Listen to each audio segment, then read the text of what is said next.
G'day, welcome and thanks for listening to Relational Practice, a social work podcast. I'm Dr. Jodie Park. And I'm Rose Mackey, and we are both private practice social workers who work in the field of child protection and trauma. And today we're recording on Dharawal and Ewan land. That is very true. We are doing another record via Zoom. So if there's a difference with the sound, that's why. Before we start though, can I just remind you to please subscribe to our podcast, follow us on Facebook and Instagram, and send us any questions or comments you have. Send us your practice stories or send us anything that you would like us to know about practice. The best place to do that is our email, which is relationalpractice01@gmail.com. Excellent. How have you been, Jodie? I've been okay, Rose. How have you been? Well, thankfully, it's the weekend. That is true. That is true. And you're not working this weekend?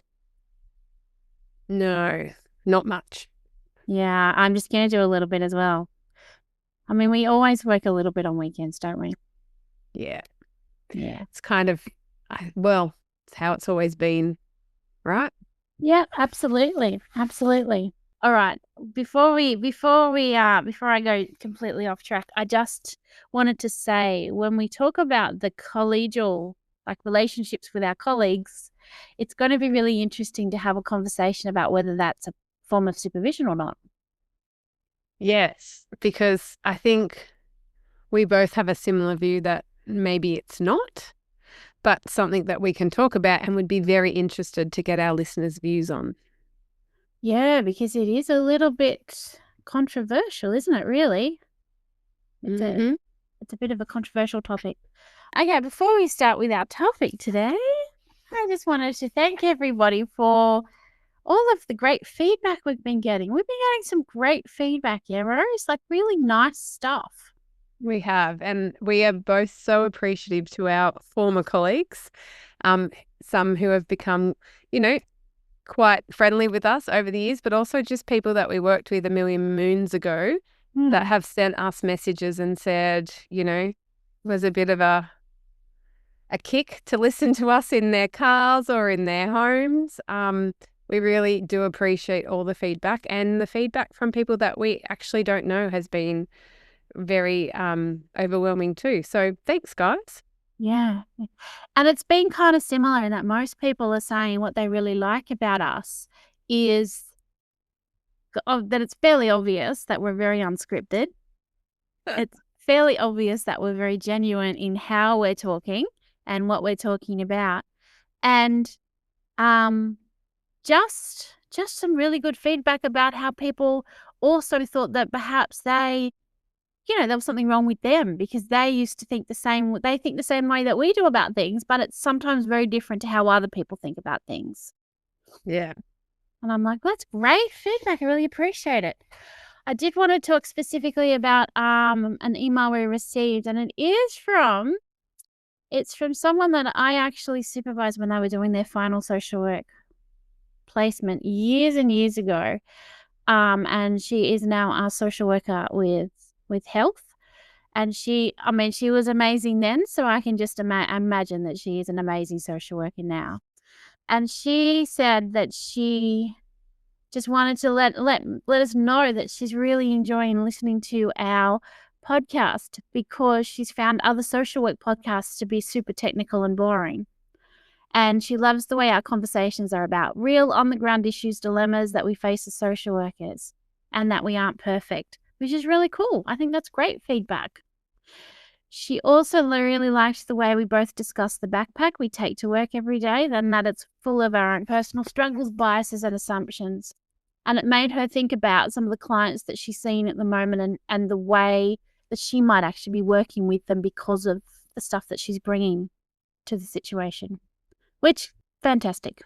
It is fantastic. And it's actually the reason why we're sitting here on a limb is what it feels like most days.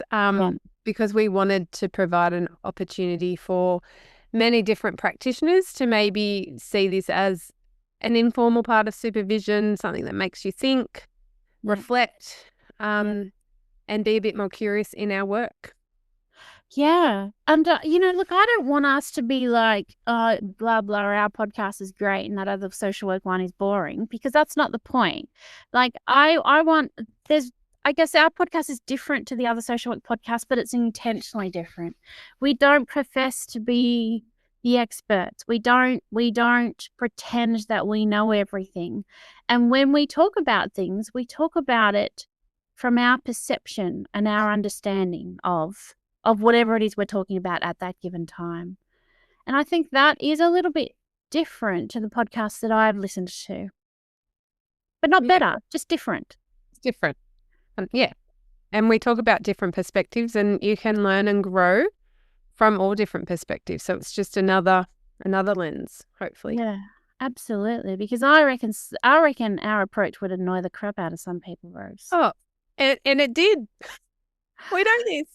Oh, that's true. Do you mean in practice? Yes. Oh, that's so true. That's so true. I was just telling Rose, I'm not going to go into detail with this story, but I was just telling Rose that I found an email from many, many, many years ago that kind of detailed how annoying one of my managers found me at the time. And I was reading it thinking, God, that's hilarious. It is funny because I have to say, you were actually reading supervision notes or your recollection of your supervision. And it's just made my day, to be honest, that you're sitting there this morning reading an email about supervision from many, many years ago. I mean, I have no idea how I even found it. It was obviously just a file that was saved. I was looking at my old laptop file, so it was just something that'd been saved from years and years. Really funny. All right, shall we get on topic? Let's talk about supervision. So the way that we thought we would approach this is that we will we'll do a little bit of a definition about what is informal supervision, what is formal supervision, and then kind of give some examples, I guess, our own practice examples of experiences of supervision. And then in the end, we'll kind of talk about collegial relationships. And we'll touch on group supervision as well. Yeah, that's true. I forgot about that. We will. Yeah. All right, let's start. How would we like to? Do you want to start, Rose? Should we start with informal supervision and just kind of define what that is? Yes. Yeah. So I think, as most of you know, informal supervision in the work that we do is that real unstructured, spontaneous, off the cuff, not planned to describe it. Yeah. But it's that conversation that occurs between a supervisor and a supervisee. Yeah. Where there is a conversation about the work that we're doing, a family we're working with, maybe a feeling or something that's coming up for us as individuals in the work that we're doing. So while it's unstructured and informal, it is still about the work in some sense. It's not just a chat about Happy Friday or the plans for the weekend. Yeah. It is on the topic of work or how we're showing up in work or what we're noticing. Work related is informal supervision. And I think one of the things I like most about informal supervision is that some of my best ideas come off the cuff or when I'm, haven't overplanned something or overthought. If I'm supervising someone, I read the past supervision notes, I start planning around the conversations. Whereas informal supervision, you're just engaged in a conversation about some aspect of practice. Yeah. It's a little bit more organic. It doesn't always have to take an hour. No one's watching the clock. You're just engaged in a conversation, either problem solving something, exploring different avenues, or just chatting about the way, something's happening for you. Yeah. So it's very informal, as the word suggests, and oftentimes we'll focus on an immediate need. So, instantly you might think about if you don't have a financial delegation, but your supervisor does, you might be going to ask about proving finances, and that can be part of supervision because if the supervisor is good at their job, they'll be asking a number of questions, not just saying yes. Unless you've had many informal discussions before this point and the supervisor is completely understanding the direction you're taking, the purpose, the rationale for the finances, because you've already done that. But that's like a quick example of when you might have some informal supervision with your manager. But there are many other examples. Oftentimes if you're in a car with your supervisor or you're supervising someone and you're on a car trip, those conversations about the work, that's the informal supervision. Mm. There's some definite pros and cons, and you've talked about, I think, about all of the pros, but I think there's also some not Considerations? Considerations is the word I was searching for, Rose. Yes. Around, informal supervision, because it can become a bit of a situation where the supervisee kind of evades is the word I'm thinking of, their own role in decision making, because they constantly just go straight to the supervisor for decisions to be made. And I think that's a bit of a danger, because that just erodes the professional judgment of the supervisee. Yeah. And I would, there's a whole other debate we could get into about structured decision making and professional judgment, and, the limitations and the skill deficits that have, in my view, arisen since structured decision making became tools in many jurisdictions in the work that we do. I was just going to say, Rose, I know I've stopped you mid-sentence, but, that's just what happens when I have too much coffee. But you're actually right. And, because I did my thesis on supervision and I actually looked at structured decision-making tools, and it's not just your view. Internationally, that's what lots and lots of researchers said, that the implementation of structured decision-making tools eroded professional judgment. I like when the international research backs up my opinion. I think that there is, please hear me on this, there is a place for structured decision-making. Yes. But equally, there's a place for professional judgment, and we need to get the balance. There's a place for structured decision-making, but when that's all we're relying on, I do think the impact on our supervision using those tools, there's an impact on supervision, because you're either relying on a tool or your supervision can become one of the dangers just around the application of the tool, as opposed to the family, the children, the decision-making, the actual professional judgment that you bring. Yeah, I agree. And that's a danger in informal supervision, but also formal supervision. Because if it just becomes about the tool and the application of the tool, then you actually lose the ability to reflect, to kind of enact reflective practice, to really explore what the tool is saying. Yeah. I think some of the other limitations of informal supervision, I know I was never good at this. I do, have lots of informal supervision. I rarely documented them. Rarely do you go back and add to a supervision file. Yeah. And sometimes I think I wasn't very good at saying to the person I was supervising, I've considered this 28-minute conversation informal supervision. Yeah. Do you consider it that too? Or are you thinking this is just part of the day-to-day? Because then where it can kind of snowball, I guess, and get out of hand is if you're then in the space of performance management and thinking about the supervision you've provided or you've been given. There can be that missed opportunity for clarity around those informal day-to-day conversations that are actually informal supervision. Yeah, because I don't think everyone considers those conversations, those, immediate kind of conversations, as a form of supervision. Mm. And they definitely are. So they really do need to, I'm with you, they really do need to be counted as a supervision activity. Yeah. So a tip I would have after, to supervisors, and this is just what I've learned through the years of making many mistakes, is use the informal conversations, the informal supervision conversations you've had, bring them into formal supervision. Remind the person you're supervising, last week we talked about this in relation to this family.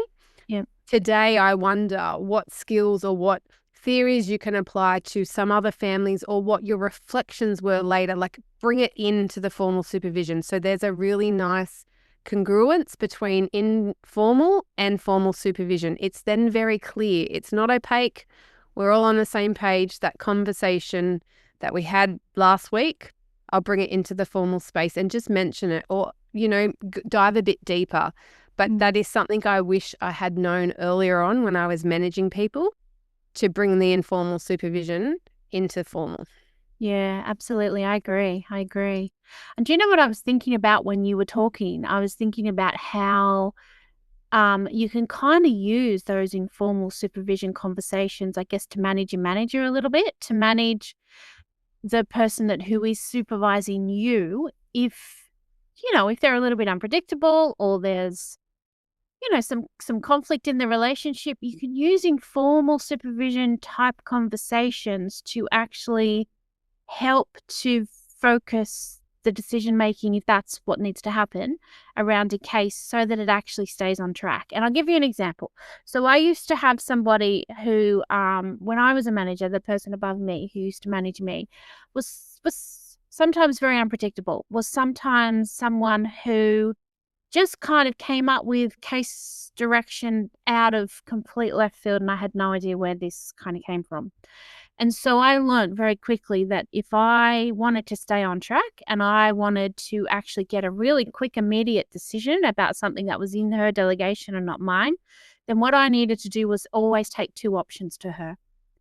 Because that way it meant she made a choice out of those two options that I'd already thought about, and were two things that I actually wanted to do. It's the way I wanted the case to progress.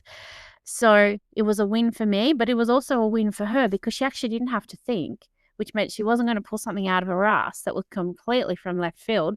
And she felt like she was kind of, the expert. And in her delegation, she kind of wasn't the expert, of course, but she was the person who needed to make the decision. So it was a win for her as well. Yes, but I really like that. If you think about your professional development, you're Yeah. bringing two options that are, you would hope within the limitations of the policies or legislation you were Yeah. working within. You'd had to have given it some thought, which, Yes. you can't just come to supervision, No. whether it's informal or formal, with no thought. You actually need to bring Yeah. to that conversation your own, thoughts or your own questions. You're not coming, it's just not relying on your supervisor to give you the answers. So I really like, Jodie, that you had to then think about two options and what are the impacts on the family Yeah. if I just pull this option out of nowhere, as opposed to two that are actually well considered. So I really like that suggestion because it's enhancing your professional development. Yeah. It's a clever way to manage up, but it's also, I reckon, to some extent, containing that relationship between yourself and the supervisor. Yeah, I agree. I agree. And it was trial and error, honestly. Learning to do that was very much trial and error. But then, I've always told people that I've worked with, learn how to manage a manager, learn how to get what you need from that relationship in the best way possible without it being conflictual. Because that way everybody walks away from this situation feeling a little bit better about things, and work doesn't become quite as toxic and stressful as it can be. Mm.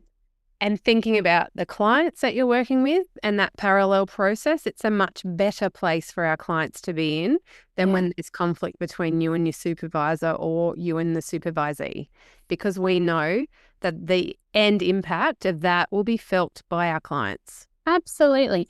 And there is no way that it's not. And people that say that no, no, no, there is absolutely no way that this is going to be something that is seen in my practice. I mean, it's rubbish because of course it is. In the same way you bring your own stuff from home, you bring your own stuff from whatever the culture is in your office, you take that into every practice scenario as well. Absolutely. Yeah. So just to try and wrap up informal supervision, it is valuable. It's absolutely has a place in practice. And, it can be those quick, easy wins. You get some really timely support and guidance on an issue. If you've just had formal supervision, you're not storing it up waiting for another 3 weeks. It's that really time sensitive, I can move in my job now. I have some direction. It's Mm-hmm. helpful in that space. And I think that we've talked about the additional tips that we've learned over the years and how to better manage the informal supervision, whether you're a supervisor or a supervisee. Yep. Absolutely. Good summary, Rose. I tuned out a little bit there, don't you? I always know if I say more than 7 words, Jodie, you're gone. It's terrible. It's such a terrible habit. It's such a terrible I habit. mean, but I've learned to live with it. I know, true. And sometimes I just need to verbal process. And I know you're not listening, but I'm talking out loud. I'm processing for myself. I'm problem solving. You might dip in halfway through and be like, That's you're an idiot. And you shake your head and I know, all right, I need to process another way or get on a different track. But I've learned to manage your zoning out. Yeah, see, that's it. We've learnt to manage each other because we spend a lot of time with each other. So we We do. definitely. And I no longer take offense that I'm just this really boring Oh my God, of cognitive course person. not. Of course not. It's my issue, not yours, that I kind of zone out a little bit. I feel like it's because I just can't, you say something that triggers the thought for me, and I'm like, and then I have to bring myself back. Sometimes it's okay. All right, let's talk about formal supervision. All right, so I guess one of the things we should probably say about formal supervision is that research about this says that it has three very distinctive and separate functions. So there's always an administrative function, there's always an educational function, and a supportive function. Those three functions of supervision have to occur in each session, but they don't have to be equal in how much time you spend on each function, because it really depends on what is happening for the supervisee at the time. Yeah. Yeah. And it's really interesting because I think understanding that there should be three functions of supervision is something that people, I don't know, I think it's kind of like daggy now. I don't think it's something that people recognize or understand or value anymore, and I find that really interesting. And I wonder if part of that is because we've talked about this. We like to add language, change language and amalgamate different things. So when you said there's three functions of supervision, I immediately went to one of the last organizations I worked in, and they would say there was four functions of supervision. Yeah. I think over time we just adapt and create and extend upon what we know the research is telling us. And then sometimes I think in practice we are in it for so long, we know it, but we're not conscious any more about that, and we're so consumed in something else that's come through in research or some other area of practice that seems new and exciting, and we kind of abandon the foundational knowledge we have about what we're doing. And I think supervision's a bit like that. It becomes a bit habitual, and we're not so conscious of whose needs we're trying to meet, what are the functions of supervision, and questioning the quality of it. We just can be, I guess, get a little bit complacent because it can become habitual. Well, it becomes a bit like a tick box activity. And I think the thing that happens with formal supervision, so we're talking about formal supervision that is a one-on-one meeting between the supervisor and the supervisee. That's the kind of formal supervision we're talking about, yeah? We're not talking about planned. Yep. It's got to be planned, it's got to be structured, it's got to be regular. And purposeful. Absolutely. But I think what happens is that people get, you might be quite a good caseworker in an organization, and then you suddenly find yourself promoted as a manager based on your casework skills, but nobody actually tells you how to do supervision. Nobody tells you how to actually manage people. It's something that you have to learn.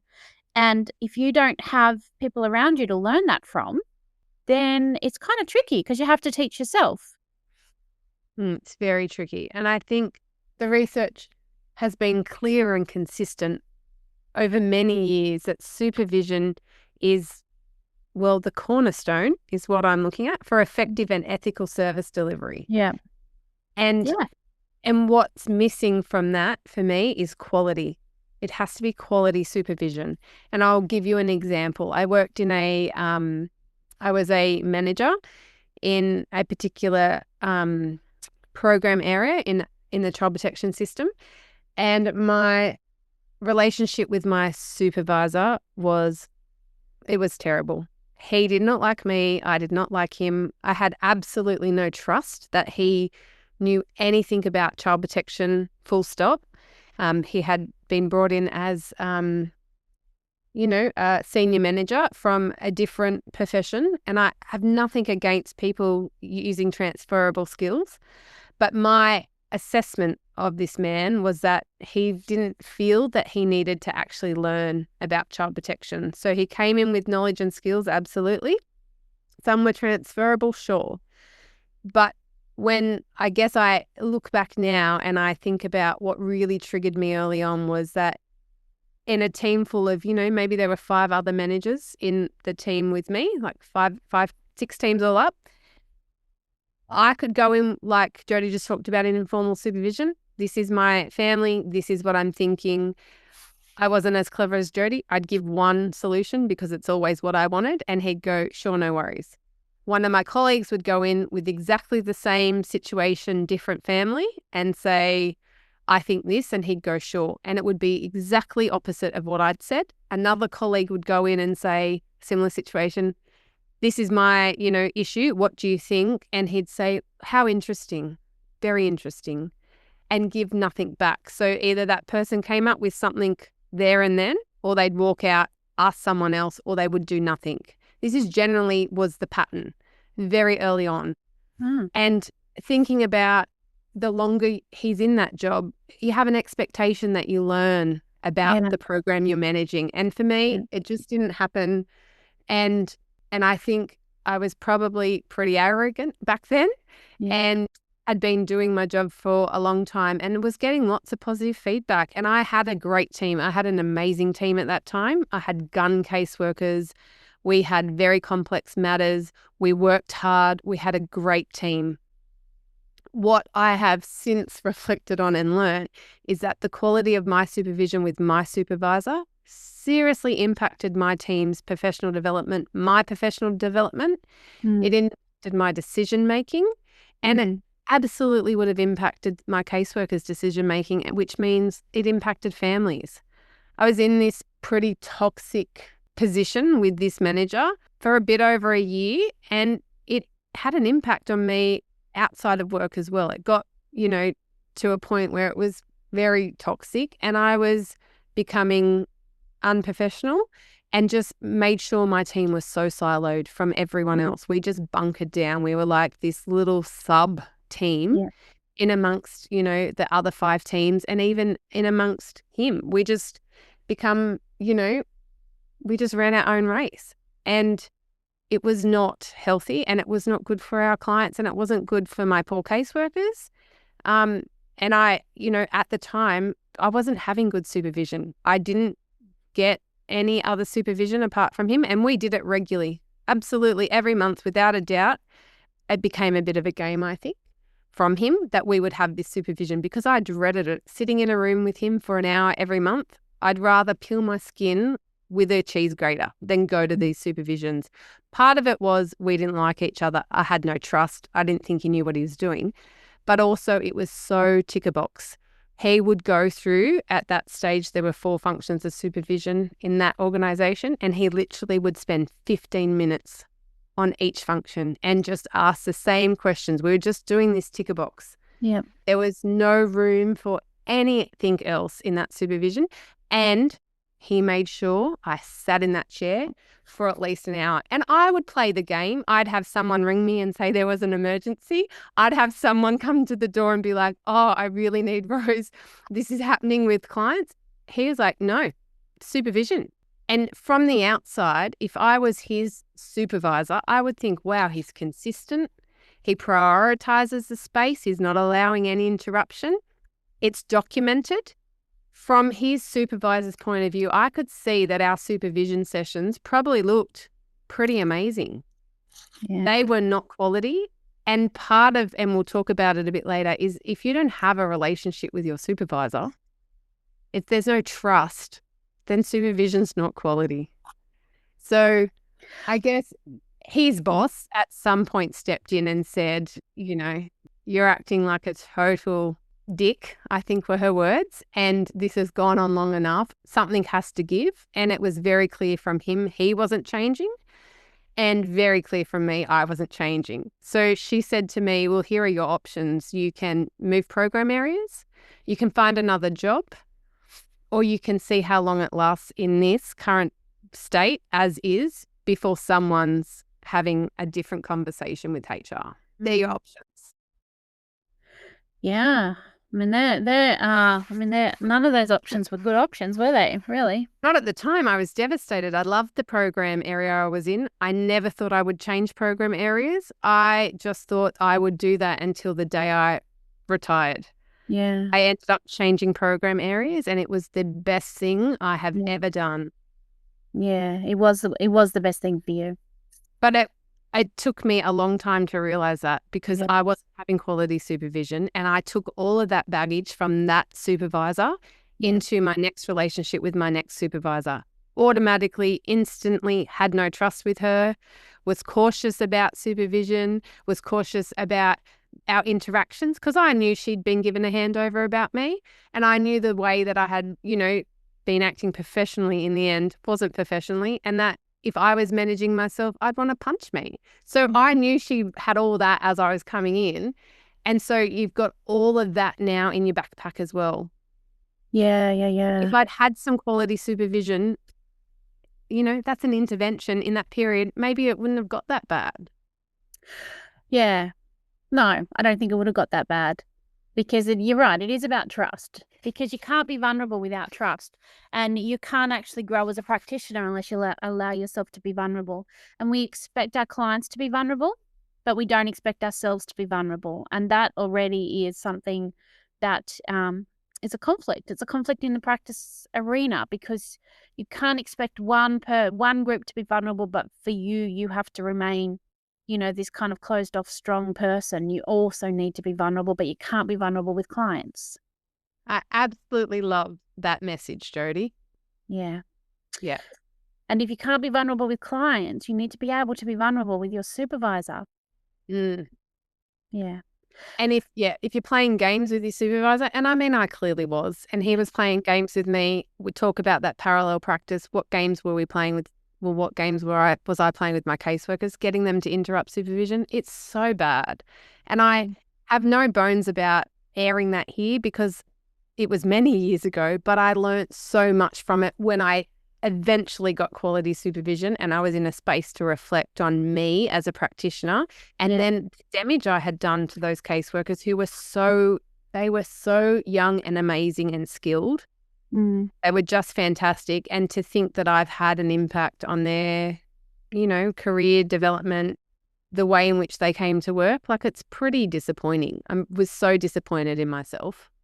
I mean, I think you also just need to allow yourself to reflect on the fact that your actions were the result of the context you were in at the time. Child protection agencies, and I feel fairly confident in saying this, that child protection agencies across the board, nationally and internationally, research says that they have a toxic culture, that's part of the agency. And I know that wouldn't be the experience of every worker in every child protection agency who might be listening to this, but I think it would be the experience of a lot. And it certainly has been my experience, not the whole time, but there's certainly been times where the toxic nature of the culture has driven my practice.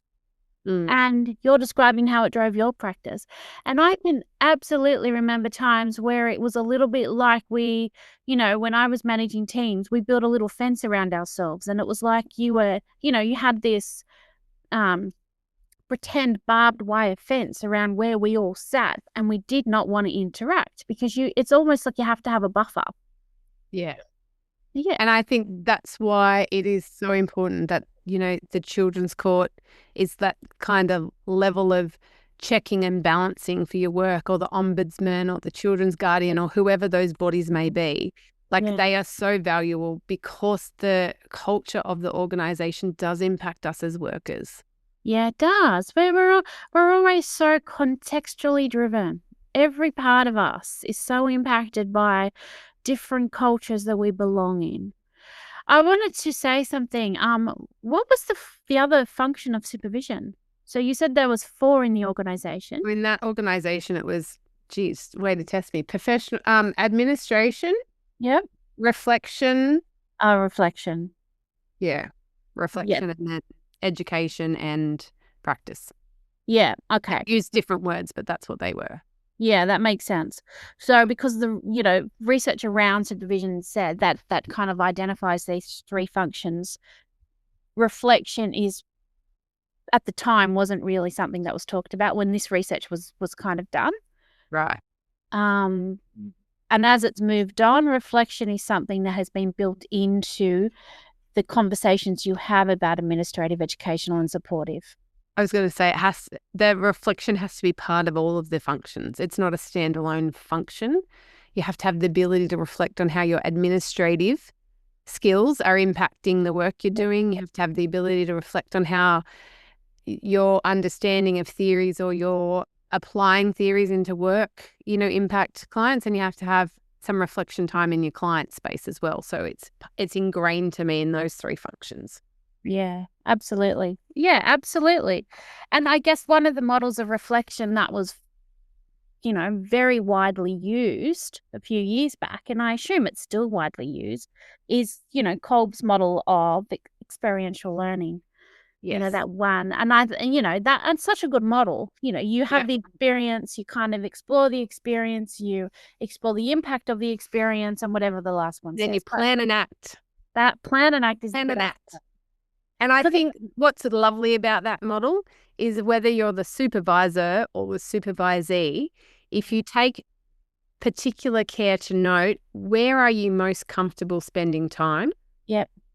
That also helps you look at some possible blind spots. If you're straight to this was the experience and here's my plan and action, and you're missing those next two, or you'd like to spend more time about the experience, really unpacking that, it's just very handy tool for you to spend some time either with your supervisor or by yourself, just thinking about where's the spaces in this model that I'm most comfortable in and what does that say? What's that telling me? Yeah, I agree. I agree completely. And, when you were talking about your experience of supervision, and thank you for sharing that, because that was huge. I remember when you were going through that, and it was huge. It was huge. It was, not a nice time in my actual life. Yeah, no, it wasn't. And I was kind of thinking that one of the ways that I think I've always tried to keep myself safe, and I've always tried to emotionally safe, I'm talking about, is that I've always had external supervision. As from a caseworker, my whole statutory child protection and home care career, I had external supervision at the same time. And it's because I remember when I first started to work for a statutory organisation, I remember one day in particular where I felt like my brain was going to explode. And it was because it was so internally chaotic and challenged by the work environment that I knew that I had to get it out. And I know, I was lucky in that I had someone who was a colleague in a previous position who I think is just an amazing person. I'm going to say her name's Sarah, an amazing practitioner. And she became my external supervisor, and she really kept me sane for years. And I think, and we've talked about this, the difference between you and I is you always had external supervision. Always. I never, ever had it. I depended on my relationships with colleagues to get me through that time. Yeah. And whilst colleagues and your relationship with your colleagues are really important, it doesn't replace supervision, and it's not the same. It doesn't help elicit the same reflections and the same actions and plans as formal quality supervision. And I think that's the difference between how you survived and thrived in the child protection system as opposed to me. I mean, I didn't always thrive, let's face it, but I did survive, and I'm glad that I did. And I guess I'm a strong advocate for external supervision because whilst wherever you work, if you work in an agency, they should provide supervision, absolutely. And it should be something that is quality, and it should be something that meets your needs, and it should be something that addresses all of the functions of supervision, not just administrative, not just educational, not just supportive, and it should be reflective, absolutely. But if you don't get that, then you have to just find some external supervision, and you just have to do it because your mental health is more important than this kind of no-win argument where you're saying, but you should provide me with quality supervision, and they're saying, yeah, but I am. It's just that it's, you're not accepting that supervision, or it's not meeting your needs, or whatever. Mm. And I think, and we've said it before, it's all relational. You have to have a relationship with the supervisor and the supervisee, and a relationship that is actually built on trust.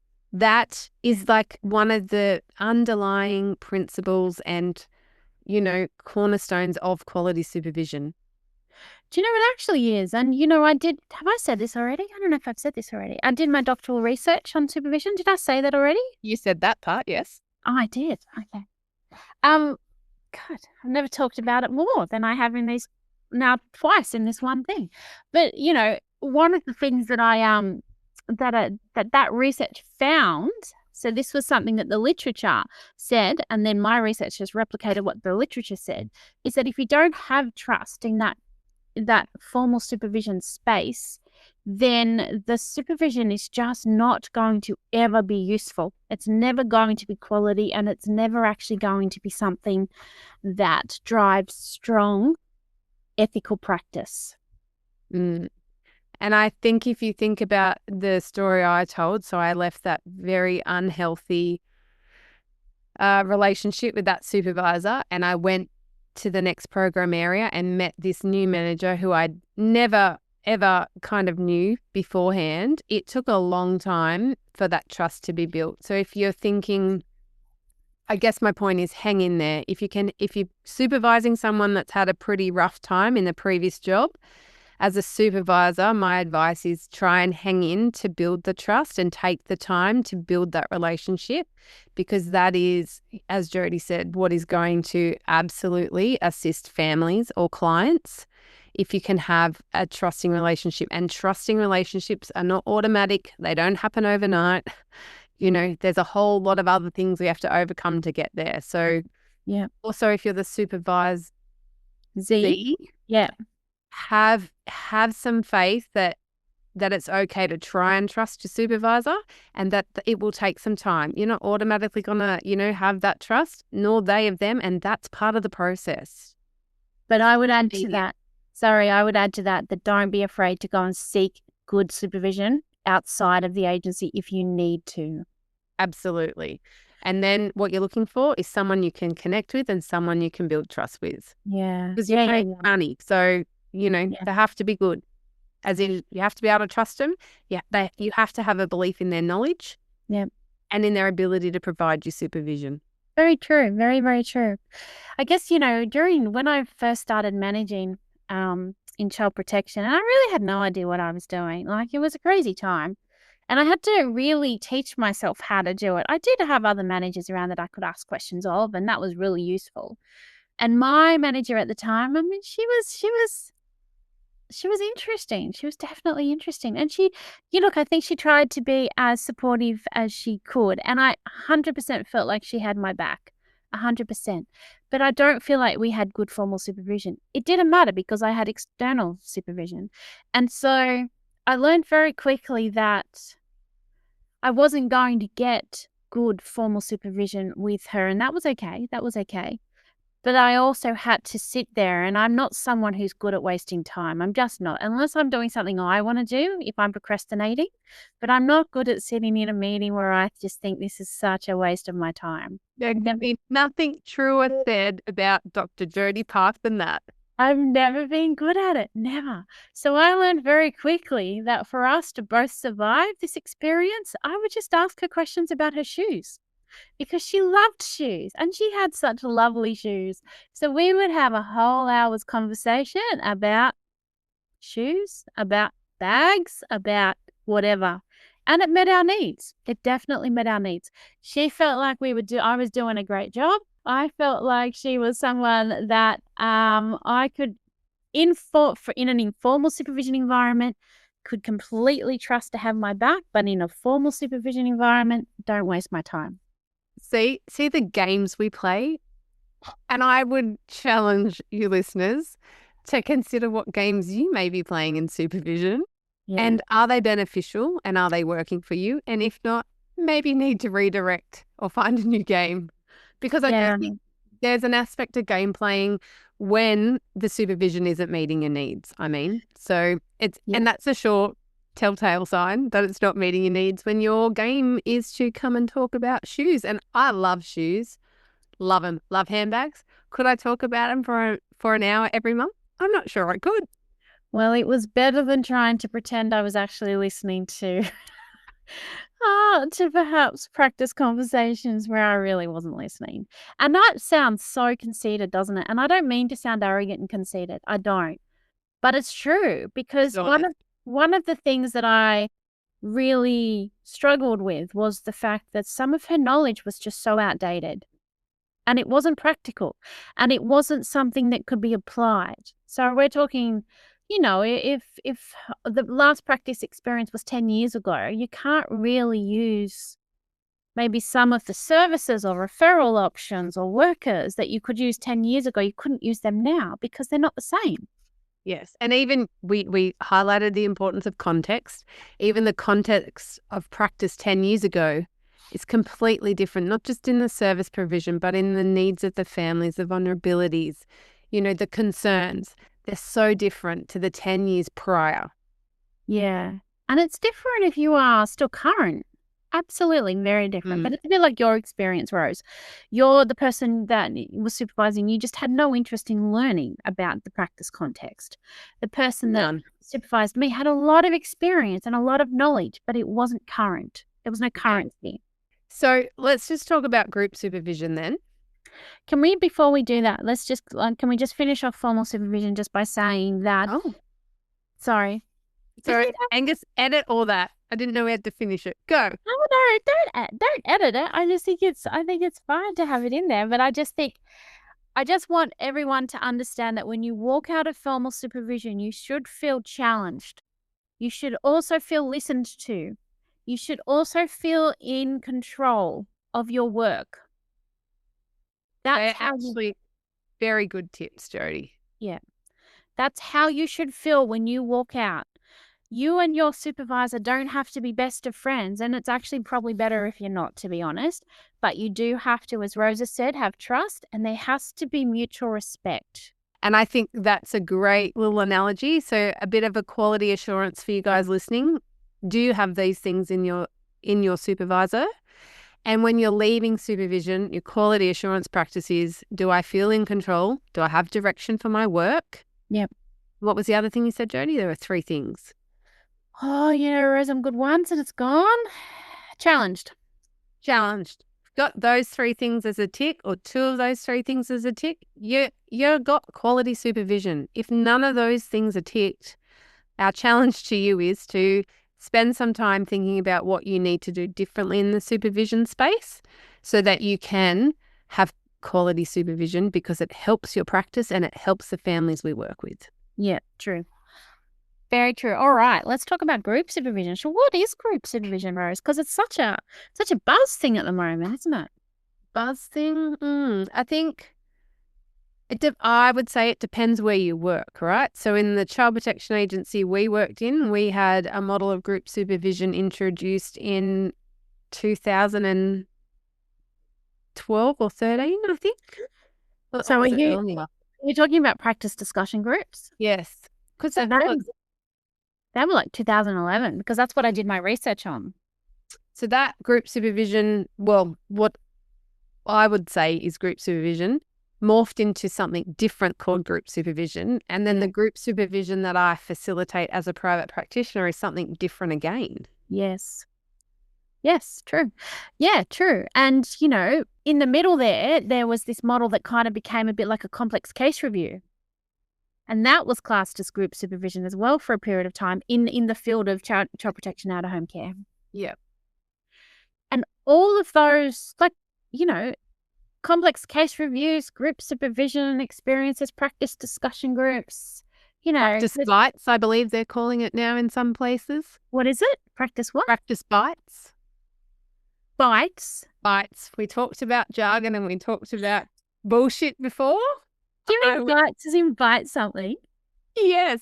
Oh. I think, don't McDonald's have like a chicken bite or something? Like it's like a mini version of something bigger. That's what I think of. So I could be wrong, but practice bites. We give a little bit of psychosocial education and meet some aspect of supervision and do it in a group setting so it's meeting some ticker boxes. That's ridiculous. Is that truly what it's called, a practice bite? Oh, that's funny. Could you just imagine someone writing this document up going, you know what, I think we need to reimagine of what supervision in our agency looks like. So what should we call it? Well, I'm enjoying my chicken from McDonald's right now. I think I might go with that. A practice bite sounds amazing. Like, truly, who comes up with this shit? Truly. Anyway, that's hilarious. I was going to say all of those different kind of group experiences have some commonalities. And those commonalities, I'm imagining, I'm not sure what a practice bite is, but I'm just going to imagine what it could possibly be. So those commonalities it sounds like, are around getting practitioners together to talk about practice. Yeah? Yep.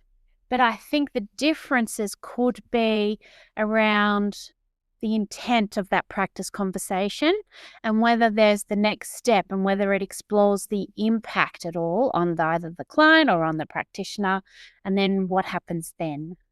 And I wonder if maybe it meets some aspects of what we defined and have defined supervision as. Yeah. But I'm not sure.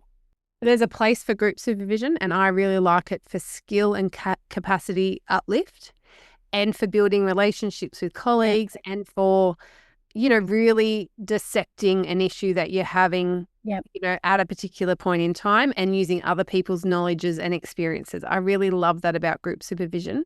Yep.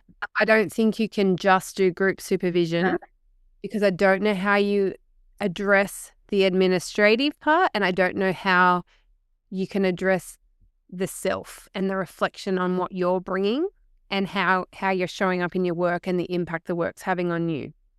Well, I don't think you can, because there wouldn't be time. You've got, say, a group of, say, 6 people. Even if you had 4 people, 4 to 6 people, how do you actually address all of that for all of the families you work with, for all of your clients? Yep.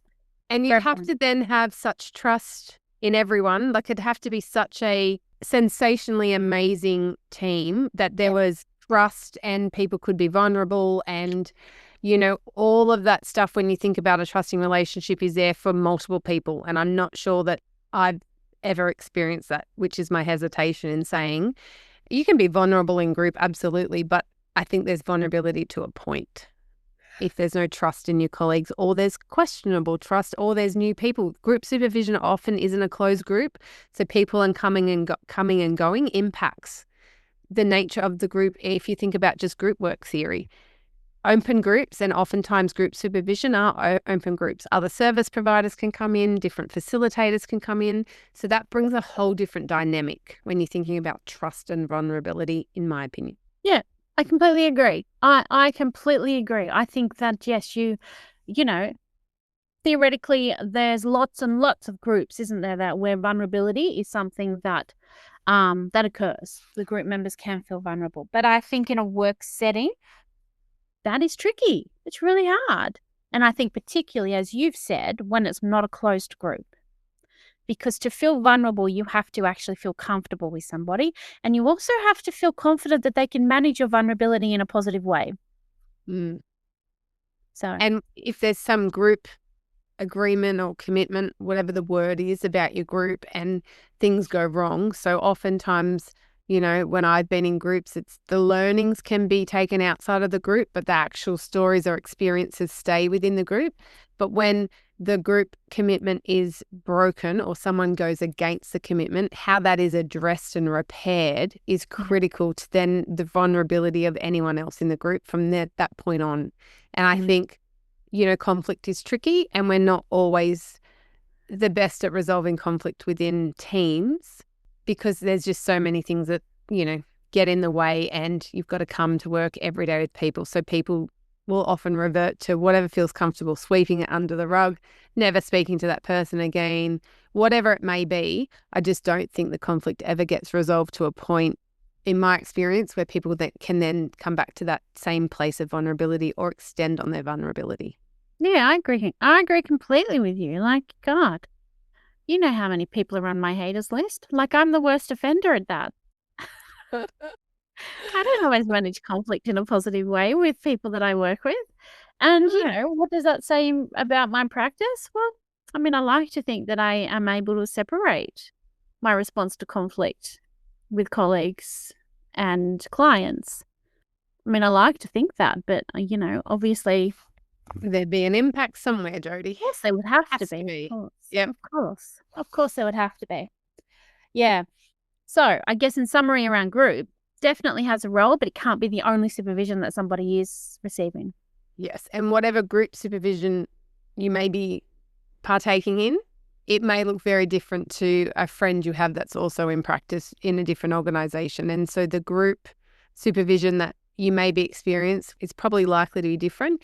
And your idea of what group is, if you change roles or organisations, may look very different somewhere else. So it's about defining what group looks like in this particular place. And what needs will be met of mine and what needs will not be met. Yeah, true. Very true, Rose. Such good way to finish that conversation, I think. That reflection on needs. Yeah. True. Yeah.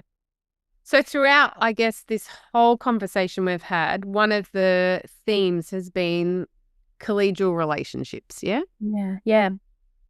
So where there is, in this work that we do, for all of us, I'm talking, there is this impact that we have on our colleagues and our colleagues have on us, and there is a place for collegial relationships and information sharing of colleagues.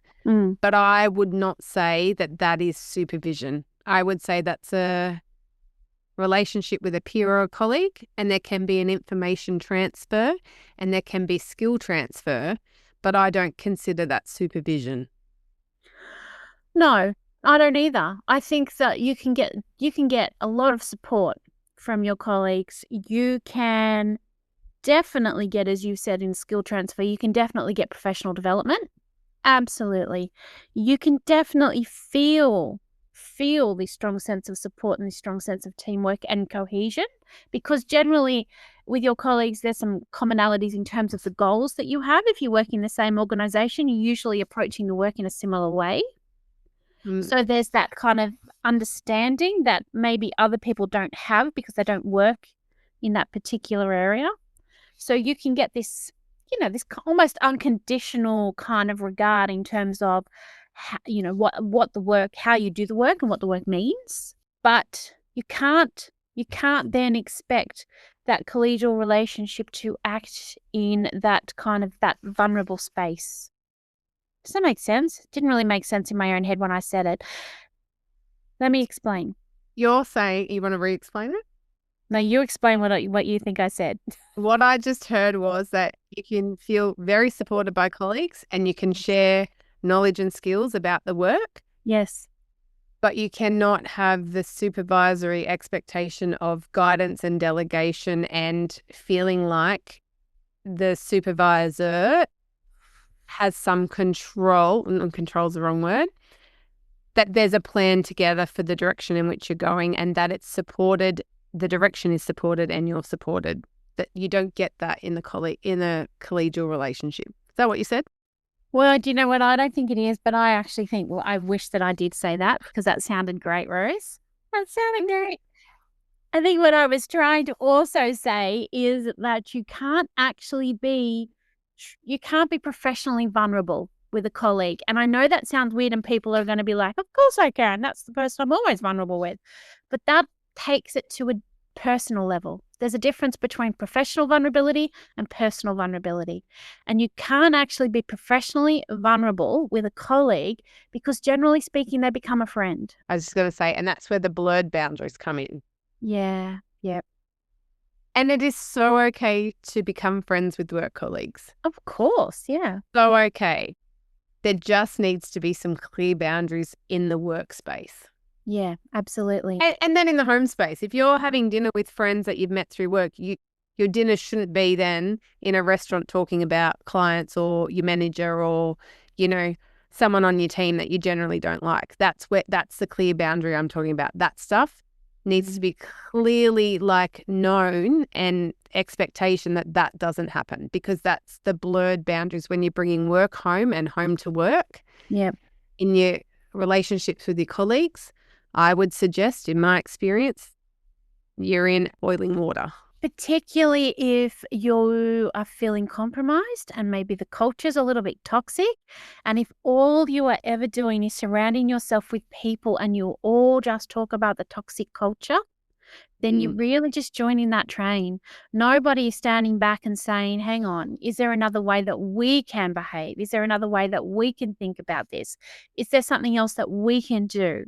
And it's hard to be that lone voice. Well, it is. And those questions are questions I would expect to have asked in supervision. And that's the point. This is not supervision. This is a friendship relationship. This is work colleagues hanging out, call it whatever you want. This is not supervision.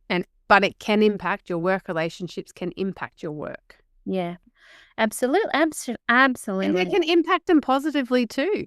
Yeah. Can't they? You can go and take a road trip, lose some sunnies, and have a great laugh 20 years later. You're talking about that story. So Rose and I we were both managers, and it was rare for managers to go out together. But I had to do something. I had to go and find, I think it was a 15-year-old girl. I think she was a 15-year-old girl who had decided she was just going to live wherever she wanted to live. And so I had to go and find her. And so I had some information that she was staying with people that she knew, and it was about, what was it, about an hour away? A little bit over an hour.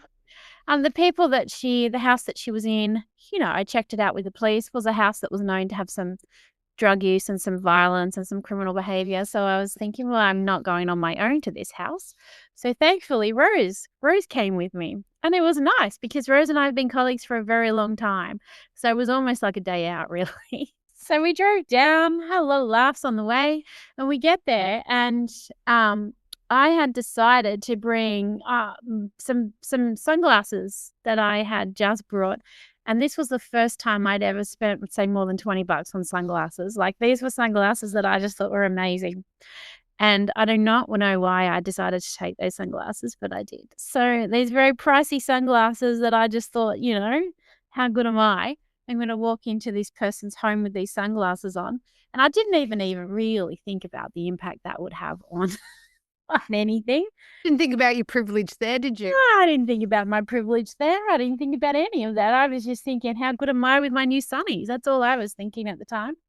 So we walk into this house and we kind of, suss it out at the doorstep first. I've still got my sunglasses on, and then they say, come in. So we stand inside the house, but just near the door. And at some stage, I must have taken my sunglasses off, and I had put them on a little side table that was just near the door.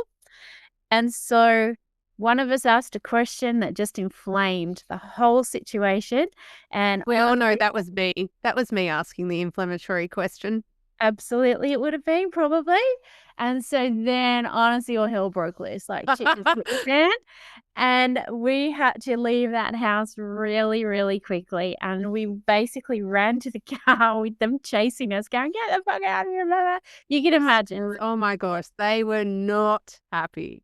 Not happy. So we get to the car and we're both like, well, thank God we got out of there without getting a punch to the face. But then I realized I'd left my sunglasses inside the house. And so we drove up the road having this debate. I'm like, I need my sunglasses, Rose. And Rose is like, you are kidding me. I'm not going back in that house.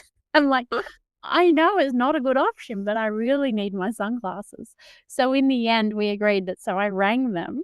I don't know if we agreed. I think Jodie just rang because, Jodie needed the sunglasses. I don't need to be chased out of a house twice. Once in a day, I've hit my quota. I am out. I know. You don't need to tell me twice. Jodie's just dialing. This wasn't agreement. I kind of needed them, though. I needed them. And so, look, it was the last time I ever did anything like took some ridiculously priced, and it wasn't like super pricey sunnies, but it was super pricey for me, ridiculously priced sunglasses into a situation like that. But I remember ringing them saying, I think I left my sunglasses inside. I know you don't want me back in there, and honestly, I don't want to go back into your house. Would it be possible for you just to throw them outside the door? Out the door. And could I just stand in your front yard and get them? And there was so much swearing. Blah, blah, what the fuck do you think? Blah, blah, blah, blah. Anyway, but I got them to agree because I just kept badgering them. Please, I just really need them. I don't want to know. I will stay out. I'll get out of your face as quick as I can because you just throw them out the door. And so that's actually what they did. They did try and peg them at me. I mean, fair enough. And I was like, I mean, I would have too, but also kind of there was, I reckon, a little bit of respect from that household of she's got some balls to ring and come back. Because honestly, if this was in the day of social media as we know it, we would be a meme in this neighborhood because there were people also at like the commotion. It was loud. There were people in adjoining homes across the street. We're running to this government car that's not labelled, but everyone knows it's the government. It's so obvious. There are people everywhere, some joining in, some just laughing. And here are these two idiots running out of this house. And then 5 minutes later, they come back. And the people in the neighborhood, they're still outside. We've just created this, really nice, joining together of the community with a common goal, these assholes from dogs. And here they are coming back and Jodie getting out of the car to have sunglasses pegged at her persons. Do you know what? When you explain it that way, it really did seem like a very bad decision to go back to get them. I mean, the outcome wasn't disastrous, but my God, Jodie, it so could have been. Oh, it so could have been, but And we could be a meme on social media. I'm so grateful no one was filming us because, oh my gosh. I mean, honestly, it was hilarious though, wasn't it? It's so funny. It was so funny. It has, it was not the start of our, relationships as colleagues, but it did help it. Yeah, it did. It did. And I knew very quickly that Jodie was not going to listen to me after that. And that if she'd decided she was going back into an unsafe situation for the most ridiculous of all reasons, I'd have her back. I didn't like it, but I'd have her back. Because I guess one of the things that we need to add about that is that we have complete trust in each other. And we had been after hours partners for a long time before this situation. We hadn't been partners for a bit. So we'd been in some pretty tricky situations already, actually a lot of tricky situations together. So we kind of always knew I was going to ask the question that was going to light the match. That was always my role. Always. I was always the nice one. And Rose was always the one that just asked that question and we'd be like, whoa. Here we go. And I'd be like, great, let's get to the core of it. Let's go here. Let's not take half an hour to get here. Whereas Jodie's style is very much, let's take the time. Let's be, very curious. Let's see how the rapport building can enhance us getting there. Whereas I'm just like, well, let's light the match. Let's try and actually avoid the conflict, except if I have to get my new pair of sunglasses out of that house. Thank you. Look, I still have them. That was years and years ago, wasn't it? And I still have them and I still wear them. So I'm very thankful that we went back to get them. Well, you need to have them until the day you don't exist, Jodie, because I could have paid for my life for those sunnies. Oh my God, imagine. Imagine. Well, that's definitely an example of a strong collegial relationship that got us out of shit. Yes. Have we done? I think so. I hope that this podcast episode has been a little bit of a refresher for the knowledge that you already have about supervision, but has made you question maybe the quality of your supervision and given you some hints or tips in how you could approach supervision differently with your supervisor or supervisees. And I hope you've at least, if none of that's happened, had a laugh at the stupidity of Jodie needing to have these sunglasses. Look, you know what? I would actually do it again. I would. I know I would. And I would actually drive you back again and be prepared to take a punch to the face for you. That's true. You would. You actually would. Do you remember one quick story? This is a recent story. We were in a house. Rose is deaf, is afraid of snakes. And we were in a house sitting on a lounge. And I noticed that there was like this huge, what is it, an aquarium? I don't know. Snakes, whatever that's called. I don't know. You've made my skin crawl already and I'm about to vomit, but continue. And I remember, like, we sat down and I said to Rose, don't look behind you. Just please don't look behind you because you will not like it. And then you did have a sneaky look and you were like, then. I think I almost jumped on Jodie's lap. I was so close to Jodie. She couldn't take her notes and I was like. I was saying, Rose, if they come out, oh, don't worry, we'll be okay. I'll protect you. We'll be okay. And that's kind of, I think that's really a nice story because after all these years, we are still very strong colleagues and we rely so much on each other. Yes. For lots of different things.